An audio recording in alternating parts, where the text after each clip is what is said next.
রমজান মানেই হলো আখিরাতের মাস, রমজান মানেই হলো পরকাল সাজাইবার মাস, নিজের আখিরাত সাজাবার, জান্নাত সাজাইবার মাস হলো রমজান।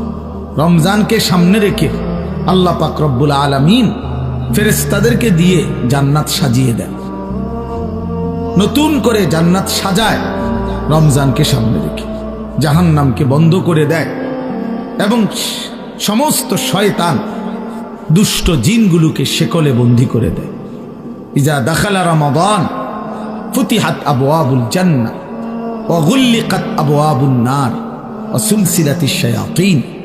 নবী সাল্লাল্লাহু আলাইহি সাল্লাম বলেন, যখনই রমজান আসে তখনই আল্লাহ পাক তার জান্নাতের সব দুয়ার খুলে দেন, জাহান্নামের দরজা বন্ধ করে দেন এবং শয়তানগুলোকে শেকলে বন্দী করে দেন। তার মানে বান্দা যেন শুধুই জান্নাতে যাইতে পারে আল্লাহ তাআলাই কুদরতি ভাবে ব্যবস্থা করেন। এই জন্য রমজানে জান্নাতের ব্যবস্থা করতে পারে নাই, জাহান্নাম থেকে বাঁচার ব্যবস্থা করেন। রমজানেও শয়তানি শেষ হয় নাই, দুষ্টামি শেষ হয় নাই, আল্লাহর নাফরমানি ছাড়তে পারে নাই। আসলে এটা শয়তানের তুনো বড় শয়তান, কারণ মেন শয়তান তো বন্দী, মেন শয়তান তো শিকলে বন্দী। তাহলে এরপরও এইটা শয়তান রমজানের ভিতরে কেমনে নাফরমানি করে, তা আমার মনে হয় এইটা ওইটার চাইতে উপরে ডিগ্রিওয়ালা শয়তান। এই জন্য যে এই শয়তানে বুঝাইতে চায় যে ওই শয়তান রে বন্দি করলে কি হবে, আমি তো তার থেকে শিখতে শিখতে তারে ডিঙ্গায় গেছি, আমি তো তারে ডিঙ্গায় গেছি, আমি তো শয়তান, এখন আর আমারে আর ওয়াসওয়াসা দিবি কিন্তু। নাইলে একজন মুসলমান, একজন মুমিন আল্লাহ এবং তার রাসূল এত বেশি পরিমাণ রমজানের মর্যাদা ফজিলত এত বলছে, এত বলছে, এত বলছে, এত কিছু বলার পরেও যার বিবেকে একটু নড়াচড়া করে না, তার চাইতে নিকৃষ্ট শয়তান আর কেউ হইতে পারে। ওইটাই শয়তান বলে। হ্যাঁ, আল্লাহ নবী সাল্লাল্লাহু আলাইহি ওয়াসাল্লাম বলেন, কুল্লু আমালি ইবনে আদম লাহু ইল্লা সিয়াম। এক বান্দার তার সমস্ত আমল তার নিজের জন্য, নিজের আখিরাতের জন্য, কিন্তু আল্লাহ তাআলা বলে আমার বান্দা রোজা এটা ব্যতিক্রম। قال الله عز وجل فإن الصوم لي وأنا أجزي به। আমার বান্দা রোজা রাখছে শুধুই আমার জন্য, আমি নিজেই তার প্রতিদান দেব। ডান কাদের ফেরেশতাকে যেন আল্লাহ বলে, ফেরেশতা পুরা রমজান আমার বান্দার নেকি তুমি লিখবা না, আমি লিখবো, আমি লিখবো, আমি দেব বান্দার নেকি। এই জন্য বাপ রমজানকে কেমনে কাটাবেন, রমজানের ফজিলত, রমজানের বৈশিষ্ট্য, রমজানের জন্য প্রস্তুতি মুমিনের আলাদা হওয়া উচিত। যাদের কলিজায় আখিরাত আছে, যাদের ফিকিরে আছে জান্নাতে যাওয়ার, যারা কবরের আযাব থেকে বাঁচতে চায়, যারা জাহান্নামের আগুন থেকে বাঁচতে চায় বাপ, তাদের জন্য রমজান ভিন্ন কিছু। রমজান মানে আলাদা মাস, রমজান মানে আখিরাতের মাস, রমজান ফিকিরের মাস, মেহনতের মাস, রাত্রি জাগার মাস। রমজান মাসে দিনের বেলা রোজা রাখবে, রাত্রিবেলা রাত্রি জেগে তারাবি পড়বে। আল্লাহ তাআলা এমন ভাবে সাজাইছেন যে বান্দা 30টা দিন তুমি কষ্ট মুজাহাদা পরিশ্রম করে আমার রমজানটাকে কদর করো, 30 দিন পরে আমি আল্লাহ তোমাকে মুত্তাকি বানিয়ে জান্নাতি বানিয়ে দেব, জান্নাতি বানিয়ে। এই জন্য আমরা মাহে রমজানের প্রস্তুতি, আমরা যেন রমজানে রাত্রি জাগতে পারি, আমরা যেন রমজানে রোজা রাখতে পারি, আমরা যেন রমজানে নিজেকে প্রস্তুত নিতে পারি। এই জন্য আল্লাহ তাআলা 15 দিন আগেই আল্লাহ তাআলা যেন আরেকটা প্র্যাকটিক্যাল আমার মধ্যে যেন হিম্মত, আমার মধ্যে যেন রোজার শক্তি, আমার ভিতরে যেন রমজানকে পালন করার মজবুত হিম্মত আসে। এই জন্য আল্লাহ তাআলা রমজানের 15 দিন আগে লাইলাতুন নিসফে মিন শাবান এই রাত্রিটিকেও আল্লাহ দান করেছেন। বলছেন বান্দা শবে বরাত নামের এই লাইলাতুন নিসফে মিন শাবান এই রাত্রিটিতে সারা রাত আল্লাহর বন্দিগিতে জেগে থাকো, পরের দিন রোজা রাখো, এই হিম্মত নিয়া রমজানের মধ্যে আগে বাড়ো, আগে বাড়ো। এটা একটা প্রস্তুতি নাও, এটা একটা প্রশিক্ষণ নাও, প্রশিক্ষণ। সেই রাত্রিটাও আগামীকাল আমাদের সামনে, শবে বরাত, লাইলাতুন নিসফে মিন শাবান, অত্যন্ত মহিমান্বিত মর্যাদাপূর্ণ একটি রাত, শবে বরাত। যেটা আমরা শব্দটা তো জানি, কিন্তু আমরা যথাযথ বন্দিগি করতে জানি না। শবে বরাত এটা আল্লাহ তাআলা আমাদের প্রিয় নবী সাল্লাল্লাহু আলাইহি ওয়াসাল্লামের মাধ্যমে আল্লাহ তাআলা আমাদের জন্য দান করেছে। হাদিসের মধ্যে আছে, হযরত মুআজ ইবনে জাবাল রাদিয়াল্লাহু তাআলা আনহু, সহিহ ইবনে হিব্বান সহ কিতাবেও আছে, এবং মুহাদ্দিসিনে কেরামের বিশ্লেষণে, সব ঘরানার মুহাদ্দিসিন ওনাদের বিশ্লেষণে এই হাদিসটি সহিহ হাদিস। হযরত মুআজ ইবনে জাবাল থেকে বর্ণিত, তিনি বলেন আল্লাহর নবী সাল্লাল্লাহু আলাইহি ওয়াসাল্লাম বলেছেন, ইয়াত্তালিউল্লাহু তাআলা ইলা খালকিহি ফি লাইলাতিন নিসফি মিন শাবান ফায়াগফিরু লিজামিই খালকিহি ইল্লা লিমুশরিকিন আও মুশাহিন। নবী সাল্লাল্লাহু আলাইহি সাল্লাম বলেন, যখনই মধ্য শাবান, শাবানের মধ্য রাত্রি আসে, অর্থাৎ এই শবে বরাত আসে, তো আল্লাহ তাআলা কুদরতি ভাবে একদম বান্দার কাছে প্রথম আসমানেই আগমন করেন, এবং আল্লাহ তাআলা এই রাত্রিতে সেই সন্ধ্যা থেকে ফজর পর্যন্ত রাতভর বান্দা আল্লাহর কাছে তওবা করে, ইস্তিগফার করে, দোয়া করে, কান্নাকাটি করে, বারবার নিজের গুনাহ মাফ চায়, আল্লাহর কাছে চোখের পানি ফেলে, তো আল্লাহ তাআলা তার কোটি কোটি বান্দাকে সারা রাত ভর মাফ করতে থাকে। ইল্লা লিমুশরিকিন আও মুশাহিন, কিন্তু কোন মুশরিককে, শিরিককারীকে মাফ করে না, কোন হিংসুক বিদ্বেষকারীকে আল্লাহ মাফ করে না। তাইলে প্রিয় ভাই বাবা, আপনাদের জন্য এটা গুরুত্বপূর্ণ, এটা বোঝা উচিত। খুব ব্যাখ্যা আমি করতে চাই না, ছোট্টভাবে প্রথম এই শবে বরাতের কথাটা এটা বলতে চাই যে শবে বরাত এটা ফার্সি শব্দ, সব অর্থ রাত, বারাত অর্থ মুক্তি, মুক্তির রাত। এই রাত্রে যেহেতু আল্লাহ তাআলা গুনাহ মাফ করে জাহান্নাম থেকে মুক্তি দেয়, এজন্য এটাকে শবে বরাত আমাদের এই হিন্দুস্তান, এই উপমহাদেশে এটাকে বলে। হাদিসের ভাষায় লাইলাতুন নিসফে মিন শাবান, শাবান মাসের অর্ধরাত, মধ্যরাত, মানে মাঝামাঝি অবস্থানে। এইটা আগামীকাল সন্ধ্যায়, অর্থাৎ আরবি চাঁদের কারণে, চাঁদের হিসাবে দিন শুরু হয় একটা পূর্ণাঙ্গ সন্ধ্যা থেকে। ইংরেজিতে যেমন রাত্র 12টার পরে AM শুরু হয়, মানে দিন শুরু হয় পরের দিনের, কিন্তু আপনার আরবিতে সন্ধ্যা থেকে শুরু হয়। সূর্য ডুবলেই নতুন দিন শুরু হয়, নতুন তারিখ শুরু হয়। তো আগামীকাল, আজকে তো সন্ধ্যা থেকে 14 তারিখ, তা আগামীকাল যখন সূর্য ডুববে তখনই 15 তারিখ, তখনই 15 তারিখ। তো এই পরের দিনের সূর্য ডুবা পর্যন্ত এই 15 তারিখ, এটাই লাইলাতুন নিসফে মিন শাবান, এটাই শবে বরাত।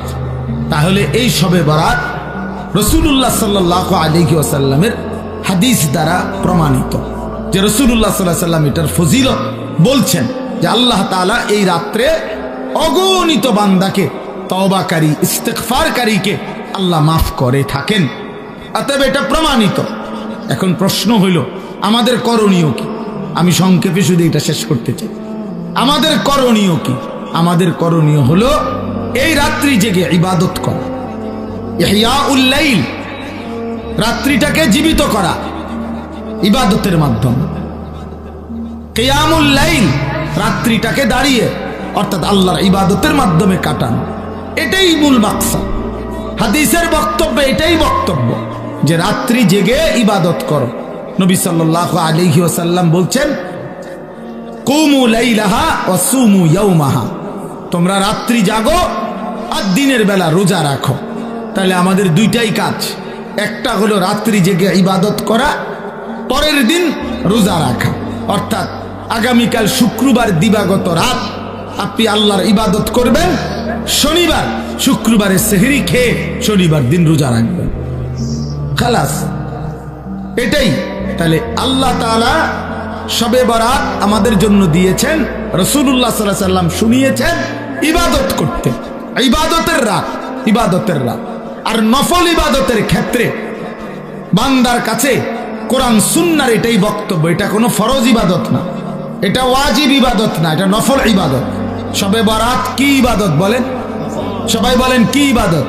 আর নফল ইবাদতের মধ্যে একাকিত্ব, এটাই কাম্য, এটাই কোরআন সুন্নাহর ভাষ্য, যে একাকী প্রত্যেকেই মুস্তাকিল নফল ইবাদত নিজের মতো করে নিজের জন্য করবে, নিজের জন্য করবে। আমি আর আপনি সমান না।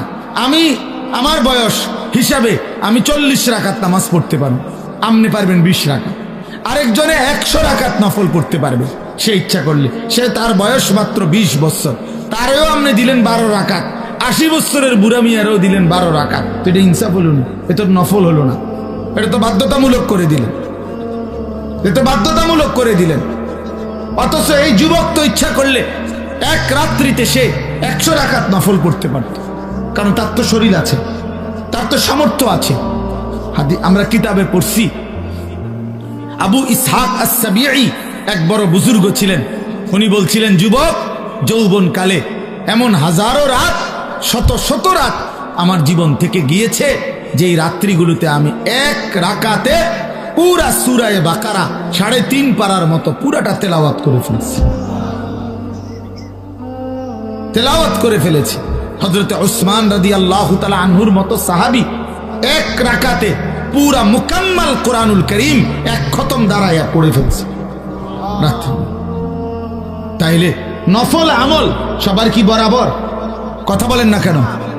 তাইলে আল্লাহর নবী সাল্লাল্লাহু আলাইহি সাল্লাম, ওনার স্ত্রী আম্মা জানা আয়েশা, নবীজির বিবি, উনি বর্ণনা করছেন, আল্লাহর নবী সাল্লাল্লাহু আলাইহি সাল্লাম কানা রাসূলুল্লাহ সাল্লাল্লাহু আলাইহি ওয়াসাল্লাম ইউসাল্লি বিল লাইল, রাত্রিবেলা নবীজি নামাজ পড়তেছিলেন।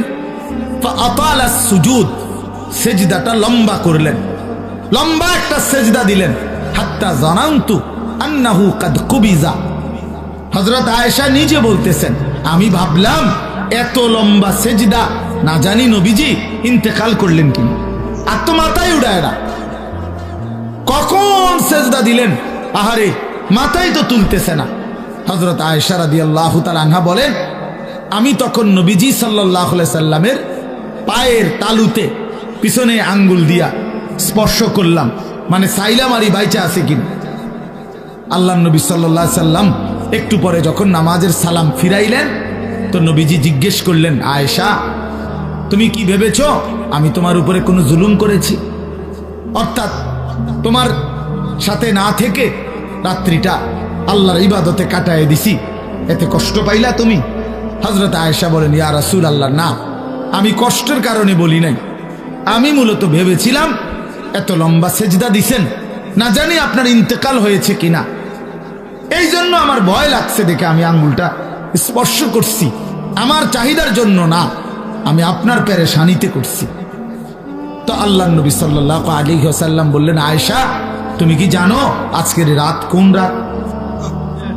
তখন হযরত আয়েশা বললেন, জানি না ইয়া রাসূলুল্লাহ, আপনি জানেন, আপনি বলেন। তো আল্লাহর নবী সাল্লাল্লাহু আলাইহি ওয়াসাল্লাম বলেন, এই আজকের রাত্রি হচ্ছে লাইলাতুন নিসফি মিন শাবান, এটাই শবে বরাত, এটা শাবানের মধ্যরাত। এই রাত্রিতে আল্লাহ তাআলা যত লোক আল্লাহর কাছে গুনাহ মাফ চায়, তওবা করে, আল্লাহ তাদেরকে মাফ করে থাকে। যত লোক আল্লাহর কাছে দয়া ভিক্ষা করে, তো আল্লাহ তাআলা তাদের উপরে দয়া করে, দয়া করে। তাইলে আল্লাহর নবী সাল্লাল্লাহু আলাইহি সাল্লাম এত লম্বা সেজদা দিছেন যে নবীর বিবি উনি পর্যন্ত ভয় পাচ্ছিলেন যে ইন্তেকাল করলেন কিনা। তাইলে নফল ইবাদত, নফল ইবাদত একটা লক্ষণীয় কথা বোঝেন, শুনতেছেন আপনারা? আরে ভাই বুঝতেছেন আপনারা? আপনার ইনসাফে কি বলে যে আমার বিবি, আমি নামাজ পড়তেছি, আজকের রাত্রি এত গুরুত্বপূর্ণ, কিন্তু উনি ওনার বিবিকেও, অর্থাৎ এতটা আলাদা যে একত্রে না, তুমিও বসো, তুমি আমরা দুজন মিল্লা ঘড়ি ধরো, তুমিও 15 মিনিট সেজদা দিবা, আমিও 15 মিনিট সেজদা দিব, তুমিও আধা ঘন্টা লাগাইয়া নামাজ পড়বা, আমিও আধা ঘন্টা লাগাই পড়ব, এরকম কথা বলছেন এখানে। তাইলে বুঝা গেল নফল ইবাদত প্রত্যেকের শরীর স্বাস্থ্য সামর্থ্য অনুপাতে প্রত্যেকের জন্য আলাদা আলাদা। প্রত্যেকের জন্য কি বলেন না, আলাদা আলাদা আলাদা আলাদা আলাদা আলাদা। তাহলে শবে বরাত হাদিস দ্বারা প্রমাণিত। কি দ্বারা প্রমাণিত? উলামায়ে কেরাম, আসলাফ, পূর্বপুরুষদের, মনীষীদের, বুজুর্গদের কথার আলোকেও শবে বরাত প্রমাণিত। এই রাত্রি ইবাদতের রাত, এটা প্রমাণিত কথা। এই রাত্রির কথা আল্লাহর নবী সাল্লাল্লাহু আলাইহি সাল্লামের হাদিসের মধ্যে আছে এবং 8 জন সাহাবী এই মুআজ ইবনে জাবালের এই হাদিসটা, আরে ভাইয়া কথা বলো না, বাপ কথা বলো না, রাস্তায় কথা বলতেছো কারা? আহারে বাবা,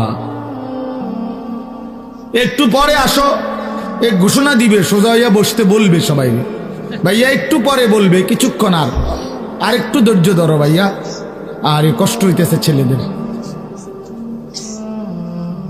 এই এক্ষুনি বলবে ইনশাআল্লাহ, কিছুক্ষণ পরেই বলবে, সিরিয়াল ধরে বসেন, মূল পর্ব শুরু হবে। আহা, আফসুস আফসুস আফসুস জিন্দিগি, আফসুস ওই জিন্দিগি, যে জিন্দিগি কোনো ফিকির নাই। মুসলমানের সন্তান আমরা, প্রিয় ছেলেরা, বাবা, কোনো খাবারই শেষ সমাধান না, সেটা বিরিয়ানি হোক আর আরো ভালো কিছু হোক, সব কিছুরই গন্তব্য বাথরুম। না, এটাই তো সত্য।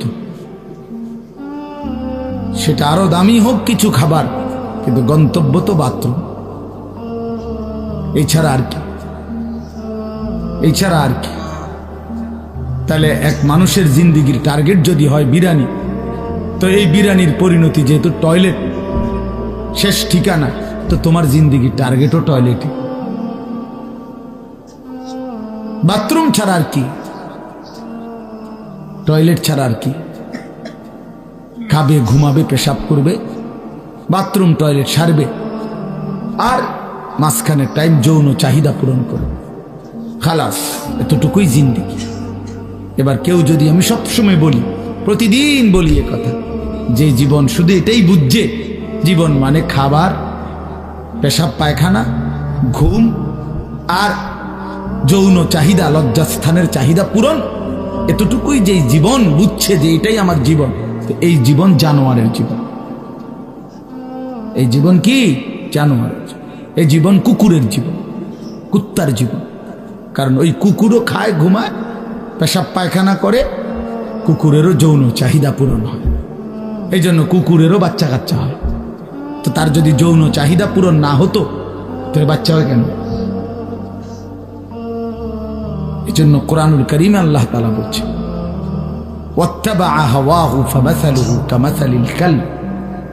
এক নাফরমান পাপীর কথা আল্লাহ বলতে গিয়ে কোরআন শরীফের এই আয়াতে আল্লাহ বলছে, সে তার মনের চাহিদার অনুসরণ করেছে। এই বালআম বাউরা, এক কাফের, এক মুশরিক, এক পাপী, প্রথমত ইমানদার ছিল, কিন্তু মনের ইচ্ছা চাহিদার অনুসরণ করেছে। আল্লাহ বলছে, সে তার মনের ইচ্ছারও যখন অনুসরণ করলো, এবার তার উদাহরণ হয়ে গেল কামাসালিল কালব, কুত্তার মতো। কোরআন শরীফের আয়াত। লোকটা ইমানদার ছিল কিনা? ইমানদার ছিল, শতবার খাঁটি ইমানদার ছিল। যেদিন সম্পদের লোভে নিজের মনের চাহিদা মতো অনুসরণ করেছে, আল্লাহ তখন বলছে তার উদাহরণ কুত্তার মতো হয়ে গেছে, কামাসালিল কালব। এজন্য প্রিয় বন্ধু, মনে রাখো, প্রতিদিন আমি এটা বলি, ছেলেরা, বাবা, তোমার পরিচয় তুমি মিলাইয়া নিও, আমার দরকার নেই, আমার এত সময়ও নাই। তোমার পরিচয় তুমি মিলাও, আমার পরিচয় আমি মিলাই। প্রত্যেকেই হিসাব লাগাও, হ্যাঁ, নিজেরে নিজে হিসাব করো। তুমি চালাক না বেওকুফ, তোমার বিবেককে তুমি প্রশ্ন করো। আল্লাহ তাআলা কোরআনুল কারীমে বলছেন, যে মানুষটা মনের ইচ্ছা মতো চলে, তার জীবন কুত্তার জীবন। কামাসালিল কালব, কুত্তার জিন্দেগি। এজন্য আমি সব সময় বলি, যে কপালে সেজদা নাই, ওই বেনামাজি যেগুলো, এগুলোর জিন্দেগি কুত্তার জিন্দেগি, কুকুরের জিন্দেগি। এজন্য নওজোয়ান ছেলেরা মনে রাখো, তোমাদের যাদের কপালে সেজদা নাই, তোমার জীবন কুত্তার জীবন। খাও, বিরিয়ানি খাও, খিচুড়ি খাও, কোনো অসুবিধা নেই, অসুবিধা। যার যার বাড়িতে টয়লেট তো আছে, খাইবা না, বাথরুম তো আছে, ভাত খাও। যা মুখে অর্জন করলা তা বাথরুমে ক্লিয়ার করে দিলে, খালাস। তো আর অর্জন করি জীবনের, এ তো গেল গাই। এই জন্য আমরা এটা বোঝা উচিত, আমাদের এটা ফিকির থাকতে হবে। আমরা মুসলমান, মুসলমানের 10 বছরের বাচ্চাও দামি, মুসলমানের 6 বছরের বাচ্চাও দামি, মুসলমানের 60 বছরের বুড়া মানুষও দামি, মুসলমানের 1 সেকেন্ড দামি, মুসলমানের 1 মুহূর্তও দামি। আমার প্রতি মিনিটের হিসাব হয়, আমার প্রতি মুহূর্তের হিসাব হয়, আমার প্রতিটা নিঃশ্বাসের হিসাব হয়। তাহলে আমার আবার অবসর কোথায়, আমার আবার ছুটি কোথায়? আজকে আমার মাদ্রাসা বন্ধ হয়েছে, আমি লম্বা বয়ান করছি ছাত্রদেরকে, 450 ছেলে, ছুটি দিছি সকালবেলা। তা আমি এটা বলছি, বাবা আমাদের কোনো ছুটি নাই, জিসকি সবক ইয়াদ হই উসকি ছুটি না মিলি। আমাদের বুজুর্গরা এটা বলে, যারা আখিরাতের সবক মুখস্থ হইছে, যে কলিজার মধ্যে এটা মুখস্থ হইছে যে আমারে মরতে হবে, আমারে জান্নাতে যাইতে হবে, আমারে কবরের আযাব থেকে মুক্তি পেতে হবে, জাহান্নামের আযাব থেকে মুক্তি পেতে হবে, তার আবার ছুটি কিসে? আমি ছুটি কাটাইলে হবে না, আমারে বাড়িতে থাকলেও ফজরের নামাজ পড়তে হবে, মাদ্রাসায় থাকলেও পড়তে হবে, বাজারে থাকলেও পড়তে হবে, বিমানে থাকলেও পড়তে হবে। আমার আবার ছুটি কি? আমার কোনো শুক্রবার নাই, আমার কোনো 21শে ফেব্রুয়ারি নাই, আমার কোনো 16ই ডিসেম্বর নাই, আমার কোনো 26শে মার্চ নাই, আমার কোনো ছুটি নাই। আমার প্রতিদিনই ডিউটি, আমার নামাজ প্রতিদিনই, আমি হালাল পথে চলতে হবে প্রতিদিনই, আমার চরিত্র হেফাজত করতে হবে প্রতিদিনই, কারণ আমার কলজার মধ্যে এটা বুঝে আইছে যে আমার আখিরাত আছে, আমার পরকাল আছে, আমাকে মরতেই হবে। অতএব জিসকি সবক ইয়াদ হই উসকি ছুটি না মিল। যার সবক ইয়াদ হইছে মানে আখিরাতের পড়া মুখস্থ হইছে, আখিরাত কলিজার মধ্যে ঢুকছে, তার আবার ছুটি নেই, তার ছুটি। ছুটি হলো নাফরমানের, যে মনে করছে আমি এখন মুক্ত স্বাধীন, আমার আব্বা যেহেতু আমার কিছু বলে না, আমি নারী দেখতে থাকি, আমার মা যেহেতু আর কিছু বলে না, আমি এখন ছবি দেখতে থাকি, আমার গ্রামবাসী কেউ আমারে ডাকে না। আহ, তোমারে কেউ ডাকে না বাবা, তোমার চুল জানোয়ারের মতো, তোমার চুল বেঈমানের মতো, তুমি পেশাব করে টয়লেটে ঢিলা কুলুক টয়লেট পেপার ব্যবহারের গুরুত্বও নাই, পাক নাফাকের ধার ধারণা। নিজের মাকেও দেখো, মানুষের বেডিরেও দেখো, আপন বোনকেও দেখো, রাস্তার মেয়েকেও দেখো। আহ, ওই দেখেন ওই ওরা কথা বলতেছে। মানে কিছু ছেলে থাকে অসভ্য, যে শক্ত অসভ্য, মানে এটা একবারে শক্ত। কিছু ছেলে এত নিকৃষ্ট বেয়াদব যে তার কথা হইল, আমি হুজুর জীবনেও কারো কথা শুনি না, আমনেরটারে হঠাৎ করে শুনি না কি করব? হ্যাঁ হ্যাঁ, বাস্তবতা এটা। মানে এত বড় নিকৃষ্ট বেয়াদব যে আমি আসছি হুজুরে খিচুড়ি খাইতাম, হ্যাঁ, যেহেতু আমনের কথার কারণে দেরি হইতেছে দেখে বইয়া রয়েছি নিরুপায় হইয়া, কথা বুঝছেন না? হ্যাঁ, কাজে আমি যেহেতু কারো কথা শুনি না, আহ, আমি নজর রাখি ছেলে মিয়া, এটা আমার সারা জীবনের অভ্যাস। এই জন্য আমি 1 মিনিট বললো, আমি হাসাহাসি তামাশা পছন্দ করি। আমরা আমাদের এই ছেলেদেরকে ফিরাইতে হবে, আমাদের এটা সিদ্ধান্ত ইনশাআল্লাহ। আলহামদুলিল্লাহ, আমরা আমাদের মাদ্রাসায়, আমার যে ক্যান্টনমেন্টের মাদ্রাসা, এই 8 তারিখ গত শনিবার আল্লাহর দয়ায় আমরা শুধু 16 বছর থেকে 30 বছর যাদের বয়স এমন ছেলেদের আলাদা ইসলাহি মজলিস করছি, সকাল 10টা থেকে 4:30 পর্যন্ত। আমার মাওলানা ইয়াহিয়া বয়ান করছে, আমরা বয়ান করছি, আমার শায়েখ আল্লামা মুফতি মুশতাকুন নবী সাহেব, মুফতি আমজাদ সাহেব, মুফতি ইউসুফ বিন ইকবাল, ওনারা সব বয়ান করছেন, একজন বড় ডাক্তার বয়ান করছেন ধারাবাহিক ছেলেদের চরিত্র আখলাকের উপর। প্রায় 600 ছেলে শুধু এই বয়সী আসছে, আলহামদুলিল্লাহ। শুধু নওজোয়ান 16 থেকে 30, 30-এর নিচে। এবং আমরা আরো বড় স্বপ্ন আছে ইনশাআল্লাহ। তো বললাম যে এটা আমার ইচ্ছা, আমার ছেলেরা বদলাইতে হবে আল্লাহর দয়ায়, ছেড়ে দেওয়ার কোনো সুযোগ নেই। আজকে অভিভাবকরা সন্তানকে ছেড়ে দিস, 16 বছরের একটা ছেলেকে এবারটা নিয়ন্ত্রণ করতে পারে না। এবারটা বলে একটা বাপ আছে, বেটা অপদার্থ কথাকার বেটা আইসে দুনিয়ার বাত কত দিয়ার বন খাইতো আর বিড়ি খাইবে, গপ মারে ফালতু। তোমার 14 বছরের একটা ছেলেকে তুমি এক ওয়াক্ত নামাজ পড়াইতে পারো না, তুমি একটা বাপ হইছো বেটা। তোমার 14 বছরের মেয়েটাকে পর্দানসীন চরিত্রবান বানাইতে পারলা না, তুমি একটা মা হইছো। ফালতু কোথাকার, জিন্দিগি বুঝেই না। বাপের কলিজার মধ্যেও দুনিয়া, সন্তানের কলিজার মধ্যেও দুনিয়া, হিসাব হইল এটাই আসলে। বাপেও বিড়ি খায়, ফুতেও বেডি চায়, আর কি তা এক ডকের। বাপে চা দোয়ানে বইয়া টেলিভিশন চায়, ফুতে অসৎ বন্ধুদের সাথে একসাথে বসে মোবাইল চায়। খালাস, বরাবর সাওয়া সাওয়া বরাবর। যার কারণে বাপেও বুঝে আমার সন্তানরে ডাক দিয়া লাভ হইতো না, আমি ডাক দিব কেন? সেই হিম্মত তো থাকতে হবে, সেই সাহস তো থাকতে হবে। কলিজার ভিতরে আখিরাতের ফিকির যার আছে, যে পরকালকে বিশ্বাস করে, খবরকে বিশ্বাস করে, তার চোখের পানি পড়ার কথা, সে চিৎকার করার কথা যে তুমি আমার সন্তান বাবা, তুমি যদি জাহান্নামী হও, আমি বাপ এটা কেমনে সইব, কেমনে সইব আমি? আমার ছেলে হইয়া যদি মুসলমানের ঘরে জন্ম নিয়া যদি আমার ছেলে কোনোদিন ফজরের নামাজ না পড়ে, আমার এই জিন্দিগির অর্থ কি? আর আমার ফুতের জিন্দিগির অর্থ কি? আমি কিসের বাপ, আমার ফুতে কিসের মুসলমান? কি মিয়া, কার ঘর এটা? যে ঘরে সবাই নামাজ না পড়ে ঘুমায়, এ ঘর তো নাফরমানের ঘর, এ তো সাপ বিচ্ছুর ঘর, এ তো কুকুর বিড়ালের ঘর, জন্তু জানোয়ারের ঘর। আল্লাহর নবী বলছে যে ঘরে আল্লাহর জিকির নাই, খোদার কসম নবী বলছে ওইটা কাল বাইতিল খারিব, ওইটা সারা বাড়ি, আলগা বাড়ির মতো, যে বাড়িতে মানুষ থাকে না, কুত্তা থাকে, বিলাই থাকে, সাপ থাকে, বিচ্ছু থাকে, কেচ্ছা থাকে, বেটা মানুষ থাকে না,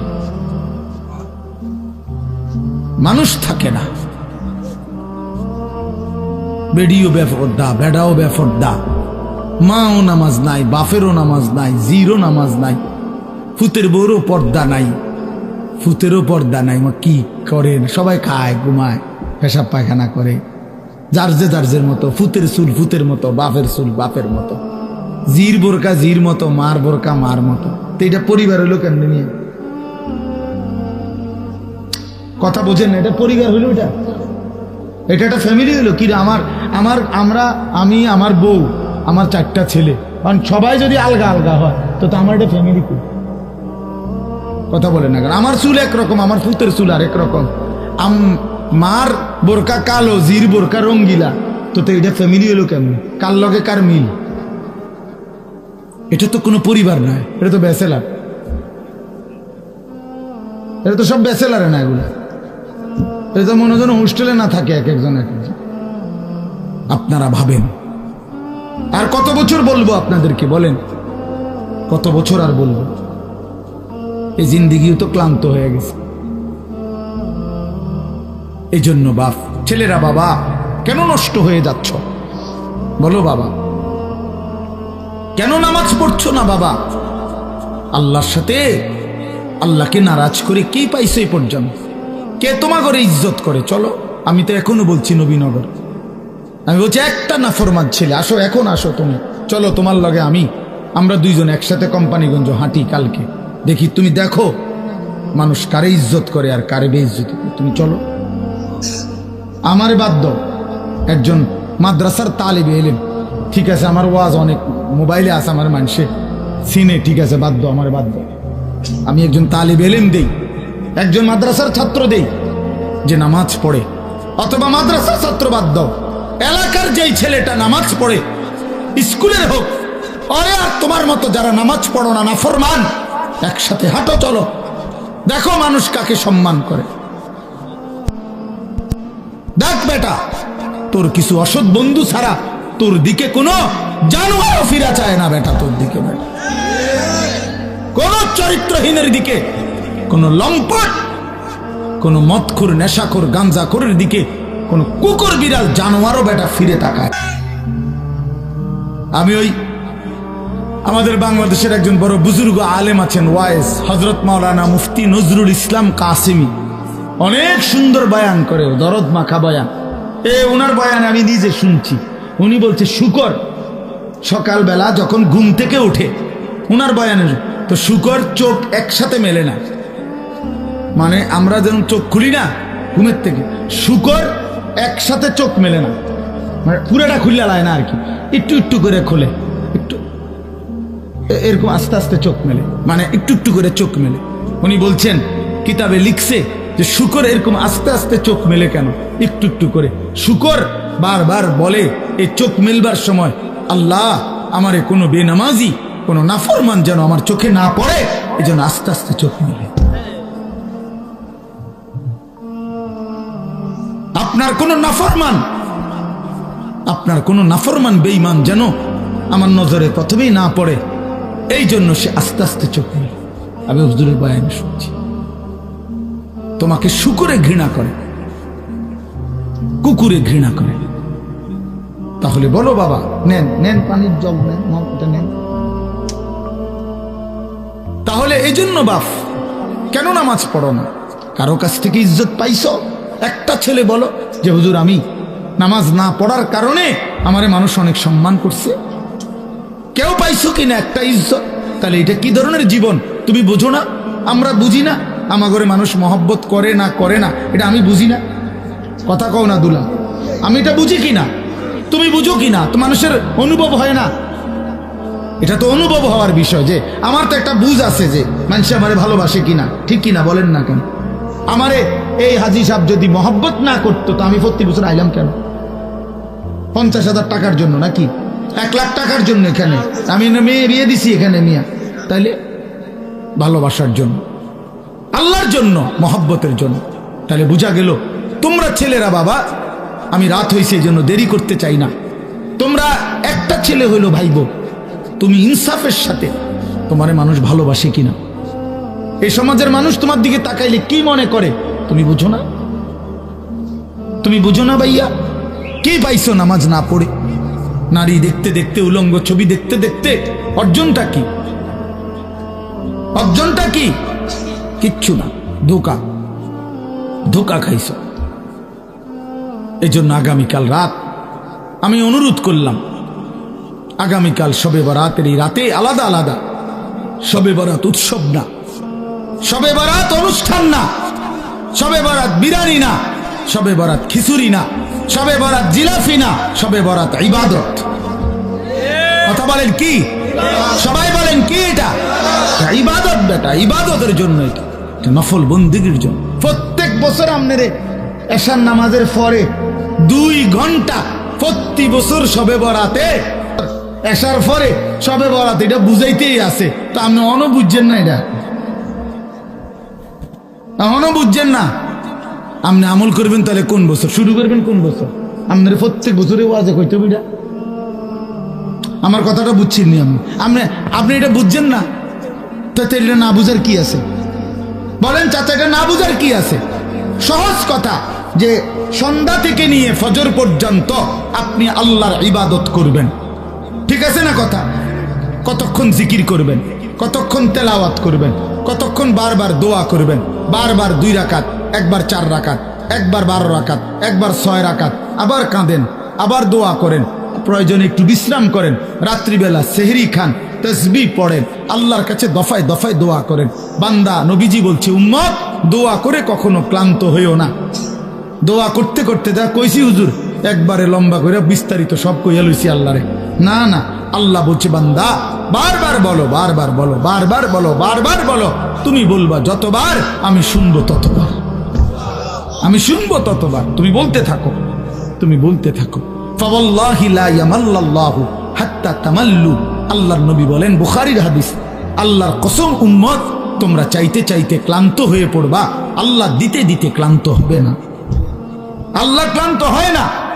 তুমি বলতে থাকো, তাহলে সারা রাত প্রত্যেকে মসজিদে, বারান্দায়, ঘরে আপনার যেমনি সুবিধা হয়, যার যেমনি সুবিধা হয়, যে যেখানে যতক্ষণ কুলায় সবাইরে বরাবর করার কি দরকার? বরাবর করার কি দরকার? বয়স্ক মানুষের শরীরের সক্ষমতা আর জওয়ানের সক্ষমতা বরাবর। তাইলে এই জন্য আপনাদের ছেলেরা তোমাদের কাছে বাবা অনুরোধ করছি, সবাই না বুঝলে অসুবিধা নাই, একজন যদি বুঝো তো তোমার জন্য আমি বললাম, নিজের ফিকির করো বাবা, গুনাহ থেকে ছাড়ো বাপ। জীবনটা সুন্দর না করলে আমরা মরেই যাব, এটাই সত্য। কত কিশোর, কত নওজোয়ান বাবা কবরে চলে গেছে বাপ। তুমি নিশ্চিত তোমার এই জওয়ানি থাকবে না, তিন অবস্থা হবে, হয় তুমি বৃদ্ধ হয়ে যাইবা, নয়তো রোগ, কোনো বড় সড়ো কোনো রোগ আইসা তোমারে দুর্বল করে দিবে, আর নয়তো মৃত্যু এসে তোমারে থামাই দিবে। তুমি এক অবস্থার উপরে 30 বছর থাকবা না, তুমি এক অবস্থার উপরে 20 বছর থাকবা না বন্ধু। হয় রোগ আক্রান্ত হয়ে যাইবা, নয়তো বৃদ্ধ হইয়া যাইবা, আর নয়তো কবরে চলে যাইবা। তোমাকে ছেড়ে দিতে হবে দুনিয়া, তোমাকে এই জওয়ানি ছেড়ে দিতে হবে। এই জন্য আমি অনুরোধ করছি প্রত্যেকটা নওজোয়ান আগামীকালকে রাত্রে জাগার সিদ্ধান্ত নাও, বলো ইনশাআল্লাহ তোমার মতো করে দিনে প্রয়োজনে একটু ঘুমায় নাও, দিনের বেলা জোহরের পরে আসরের আগে একটু বিশ্রাম করে নাও, কোনো অসুবিধা নেই। রাত্রি যাতে জাগা যায়, মানে রাত্রি একটু বেশি জাগবার আশায় দিনে একটু বিশ্রাম করে নেয়। মানুষ বড় পরিশ্রম করার আগের থেকে তো প্রস্তুতি নিয়ে নেয়। সেনাবাহিনীওয়ালারা বলে আর্মির ট্রেনিং এর মধ্যে কঠিন প্রশিক্ষণ, সহজ যুদ্ধ। কঠিন প্রশিক্ষণ, যুদ্ধ সহজ। তাইলে একটু প্রস্তুতি নিয়ে রাত্রি জাগার জন্য যদি আমরা চেষ্টা করি, আর বারবার দোয়া, ইস্তেগফার, কান্নাকাটি, গুনাহ মাফ চাই, তা আল্লাহ তাআলা ভীষণ খুশি হবে, ভীষণ খুশি হবে। পরের দিন রোজা রাখলে, রোজা তো আলহামদুলিল্লাহ প্রত্যেক আরবি চাঁদের 13, 14, 15 আল্লাহ নবী সাল্লাল্লাহু আলাইহি সাল্লাম রোজা রাখতেন। এই আজকে বৃহস্পতি, শুক্র, শনি, আলহামদুলিল্লাহ আমরা আজকে রোজা রাখছি। আগামীকাল পরশু আমাদের রোজা রাখার, বাসার বিবি বাচ্চা ওরাও রোজা রাখছে, তো এই জন্য মাদ্রাসার ছাত্র ওস্তাদরা রোজা রাখছে, তো এটা আমরা শুরু করে দিছি আলহামদুলিল্লাহ।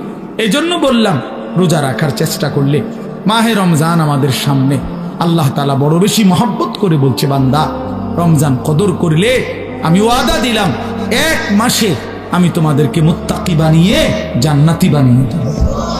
জান্নাতি বান্দা আমি জান্নাত দিতে চাই, বান্দা আমি জান্নাত দিতে চাই। আল্লাহ তাআলা কোরআনে কতভাবে বলছে, কতভাবে যে আমার বান্দা আমি জান্নাত দিতে চাই, তুমি নেও বান্দা। ওয়াসারিউ ইলা মাগফিরাতিম মির রাব্বিকুম ওয়া জান্নাতিন, আল্লাহ বলে আমার বান্দা জলদি আসো, আমার থেকে মাগফিরাত নাও এবং আমার জান্নাত নাও। ধরো বান্দা ধরো, আমি দিতে চাচ্ছি তোমার। আল্লাহ নবী সাল্লাল্লাহু আলাইহি সাল্লাম বলছে, হাসরের ময়দানে আল্লাহ জাহান্নামে ফেলে দেওয়ার পরেও ফেরেশতাকে আবার বলবে, ফেরেশতারা আখরিজু মিনান নার মান কানা ফি কলবিহি মিসকালু হাববাতিন মিন খারদালিন মিন ঈমান।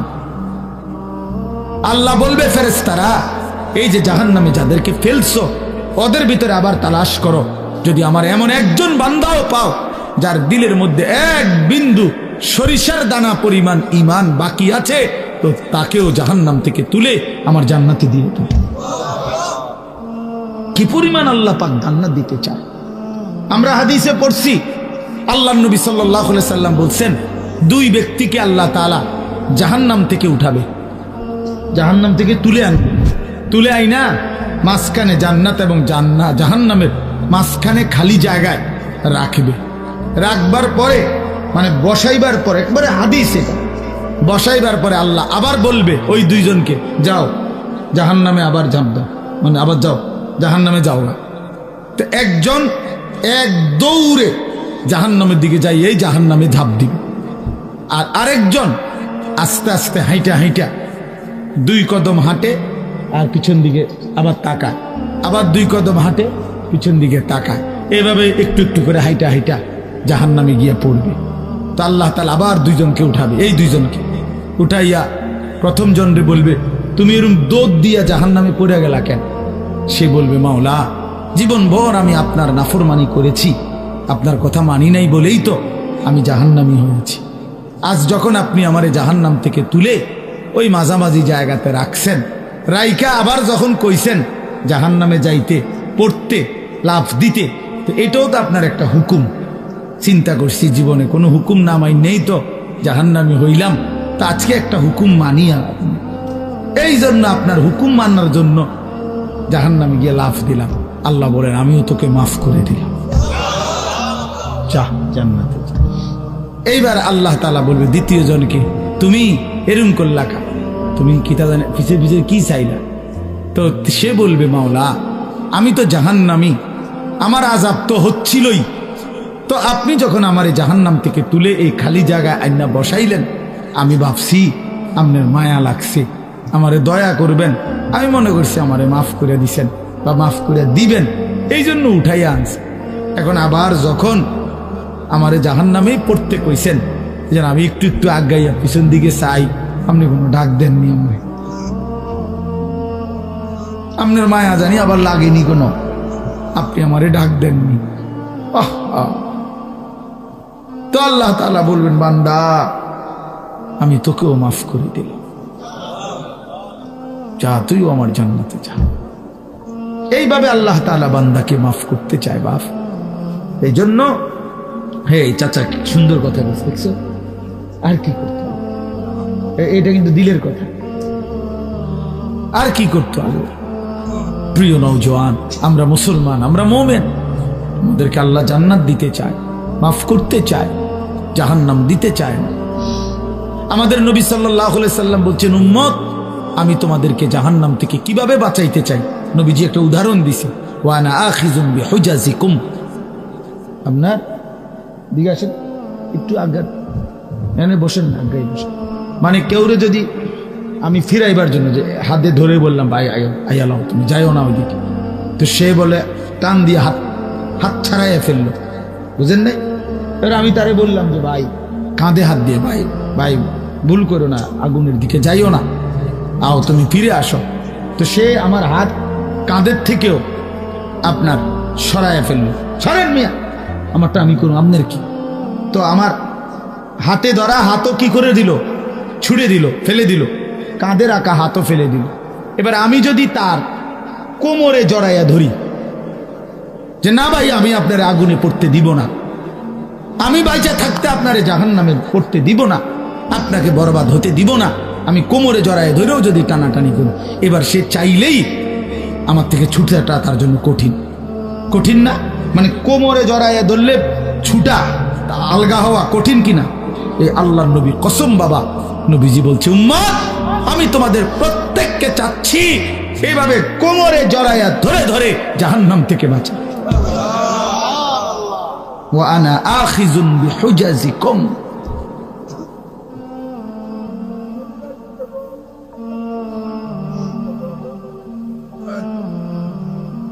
ওয়া আনা আখিযুন বিহুজাজিকুম, আমি তোমাদেরকে কোমরে ধরে ধরে আমার এক এক উম্মতকে জাহান্নাম থেকে বাঁচাইতে চাইছি। এবার ভেবে দেখো ভাইয়া, তোমার জন্য নবী কত কাঁদছে, কতটা ফিকির করছে। দুয়ারে দুয়ারে দুয়ারে দুয়ারে দাঁড়ে দাঁড়ে নবী উম্মতের কাছে গেছে, কত আঘাত দিছে, কত বেইজ্জতি করছে, কত অপমান করছে, তায়েফের রক্ত ঝরাইছে, পেটে দুইটা পাথর বাঁধছে, দান দান শহীদ করে উহুদের ময়দানে পড়ে রয়েছে। হ্যাঁ, সারা রাত চোখের পানি ফেলছে, আর দিনের বেলা দুয়ারে দুয়ারে, হাটে ঘাটে, মাঠে বাজারে, সর্বত্র নবীজি মানুষকে আল্লাহর দিকে ডাকছে কিনা? কভি আরশ পর, কভি ফরশ পর, কভি উনকে দর, কভি দর বদর, ঠিকি তেরা শুক্রিয়া, मैं कहां कहां से गुजर गया, कभी हो रास्तों में तन्हा, कभी हो गुरूद सहरा, मैं जुनू का हम सफर हूं, मेरा कोई घर नहीं है। নবী যেন এটা বলতেন, কখনো উপরে, কখনো নিচে, কখনো অন্যের দ্বারে, কখনো দুয়ারে দুয়ারে, আল্লাহর রাস্তায় প্রতিটা দুঃখ বেদনা, প্রতিটা আঘাত, মাওলা তোমার শুকরিয়া, তোমার জন্যই শুয়েছি। গমে আশিকি তেরা শুকরিয়া, मैं कहां कहां से गुजर गया, তবু আমি কই থেকে কই চলে গেছি, কোত্থেকে কই ফেরি করছি। কভি রাস্তু মে তন্হা, কখনো রাস্তায় একাকী ছিলাম, একাই বলে গেছি। কভি হো গুরুদে সাহারা, কখনো মরুভূমিতে একাকী হাঁটতে থাকছি। যদি আমার এক উম্মত আল্লাহর দিকে ফিরে আসে, মাই জুনু কা হাম সফর হো, আমি যেন এক নেশা পাগলের মতো সফর করছি, যে দেখি খুঁজে আর কেউ ফিরে কিনা, আর কেউ ফিরে কিনা, আর কেউ ফিরে। মেরা কোই ঘর নেই, আমার কোনো ঘর নাই, আমার ঘর আখিরাত, আমার ঘর জান্নাত। আল্লাহ তাআলা আমাদের সবাইকে তৌফিক দান করেন। এজন্য ইনশাআল্লাহ রমজানকে কদর করব তো ভাইয়া।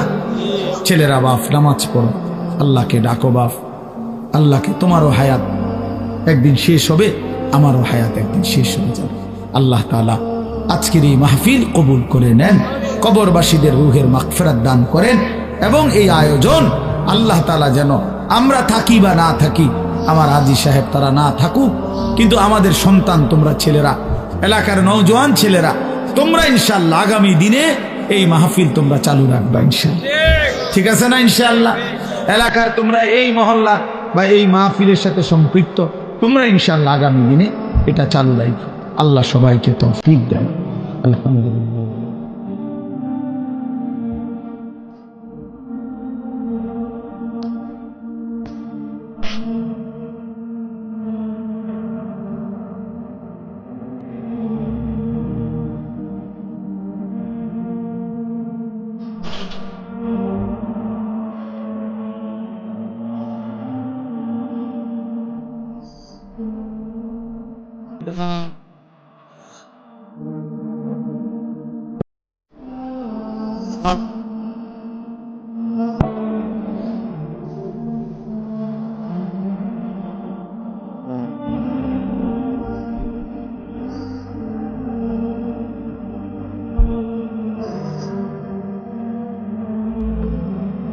করে দেন।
কাবা না দেখিয়ে কবরে নিয়েন না, মদিনা না দেখিয়ে কবরে নিয়েন না। আল্লাহ আল্লাহ আল্লাহ আল্লাহ আল্লাহ আমারই মাফ করে দেন, আমারই মাফ করে দেন। আল্লাহ আমার মাদ্রাসা কবুল করে নেন। আল্লাহ আমার মাওলানা ইয়াহইয়াকে কবুল করে নেন। হাফেজ ইরশাদকে আপনি কবুল করে নেন। আল্লাহ আমার বন্ধুদেরকে কবুল করে নেন, দোস্ত আহবাবদেরকে কবুল করে নেন। রব্বির হামহুমা কামা রব্বায়ানি সগীরা। আল্লাহ আগামীকাল শবে বরাত, আল্লাহ আপনি আমাদেরকে রহমত মাগফিরাতের এই রাত জাগার তৌফিক দেন, রমজানের বন্দিগি করার তৌফিক দেন। আল্লাহ ছেলেগুলোকে কদর করার তৌফিক দেন। সুবহান রাব্বিকা রব্বিল ইজ্জাতি আম্মা ইয়াসিফুন ওয়া সালামুন আলাল মুরসালিন ওয়ালহামদুলিল্লাহি রাব্বিল আলামিন।